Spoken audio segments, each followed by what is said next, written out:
We've got Delia from Voices of Wentworth. Now, this is obviously a very interesting electorate in many ways, but we've seen that the people of this electorate really do care about climate change and that they vote in that way. And I'm going to pass it over to Delia to talk about making that voice even louder. Thanks, Ali. Firstly, I'd really like to say welcome and thank you for being here. It's so great to see people are coming out in support of what we're trying to do in terms of working against this gas-led recovery. My name's Delia and I'm here from Voices of Wentworth. Some of you I know have heard of it, many of you are wearing our t-shirts. But for those who don't know what Voices of Wentworth is, we are a very local group of volunteers who have been concerned about the disconnect between what people in this electorate want and what the policy decisions in government in Canberra have been. There is a groundswell of support for action on certain matters, and we are not seeing that reflected in what our government is doing.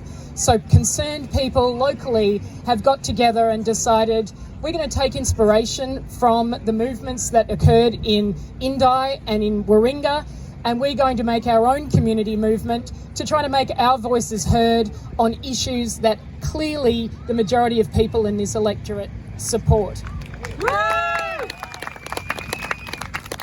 One of our goals is to try to raise the quality of debate on the topics. So get behind the headlines. Instead of just hearing from the Murdoch press on their perspective, actually bringing in subject matter experts to address the community directly and to give people a forum to ask what they want to ask, the questions that they want to ask of those experts, and get direct, fact-based answers. So part of what we have done is to create town halls where we have brought up topics such as climate and integrity, where people can ask those subject matter experts the questions that they want. It's more of a direct way of people being involved in their democracy. Fact-based decision making. It's really what we want to see going forward, and moving away from decision making by vested interests, backdoor deals. We want to move towards transparency and accountability. So we started to talk to people in the Wentworth electorate about what concerns them most. And if you ask them, and if you look at the data of what's come out of exit polls and other forms of polling, you can clearly see that the things that concern Wentworth voters most are climate and the economy and jobs and integrity. And clearly those concerns are all linked. People aren't fools. They can see that the global economy is changing.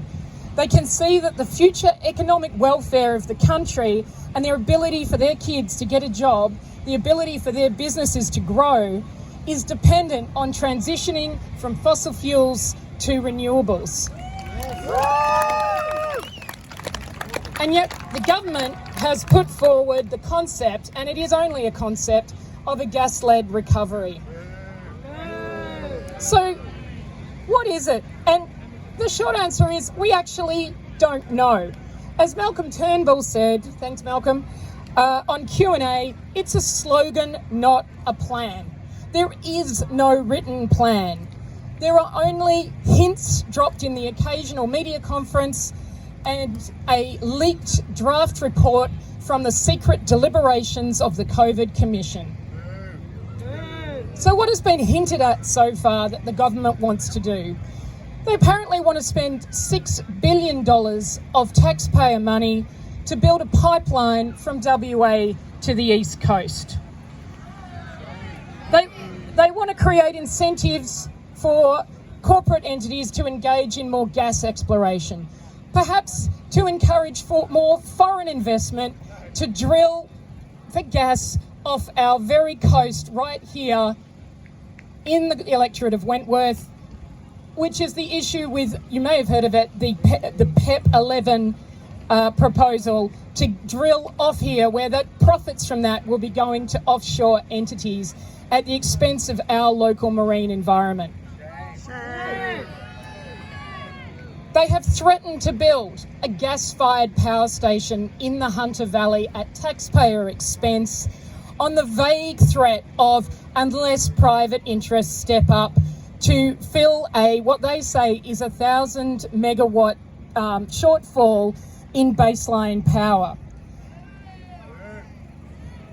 That's the primary reason they say that is needed, to replace the Liddell coal-fired power station.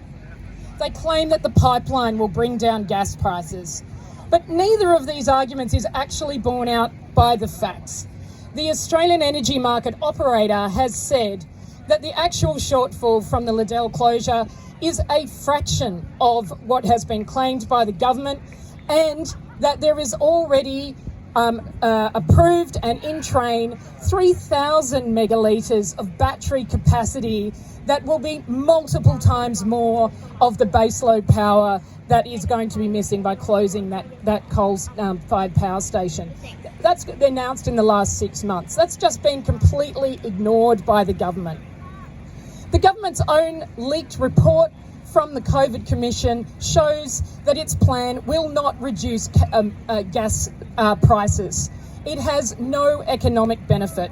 Electricity generated from renewables is already cheaper, and it's getting cheaper still. The electrification of manufacturing and industry has already started to happen, and the gas-fired plan just gets in its way. It puts people off investing in renewables. Audrey Zimmerman of the Australian Energy Market has said that the demand for gas is going to disappear in the next 20 years. Your taxpayer money going to build infrastructure for gas is a waste of money. It will not have any value within 20 years, and that's why they call it a stranded asset. The rate of tech change in renewables is unprecedented. What we've seen at Biden's summit recently is a massive uplifting of ambitions around the world. Japan and Korea are our two major purchasers internationally of our gas. They are number one and number two. They have declared net zero by 2050. There will be no international market for gas.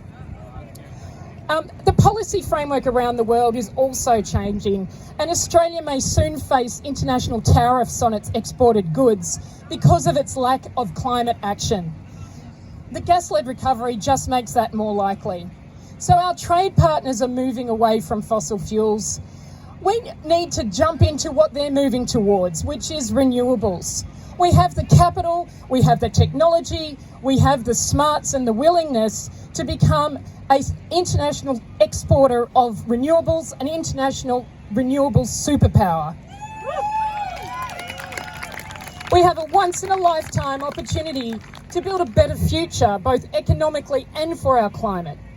We need our leaders to have the vision and the integrity to seize this opportunity.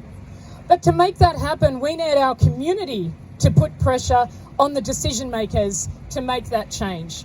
So how can you help? Voices of Wentworth is here to provide opportunities for individuals in the community to make their voices heard and to act. You are not powerless. You are what makes change. We want to empower you and embolden you to step up and speak out and to make that change. How are we doing that? Well, we're holding what we call a town hall, which is a discussion with subject matter experts, Thursday, 27th of May. Please come along, look at our website for details. That'll be on the topic of climate. Write to your local member, write to Angus Taylor. Come along to what we call a kitchen table conversation, where we give you the opportunity to say what's important to you. We'll be wrapping up what you say into a report and providing that to our local member. We're looking for volunteers to help what we do.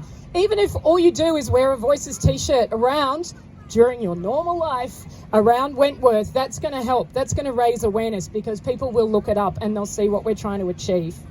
Go on a chat and walk, talk about your concerns, make your voices heard, sign up to our mailing list, Facebook group, all of the socials. Join our vision for the future where community matters, your voices matter, what you want is actually reflected in our government's policy.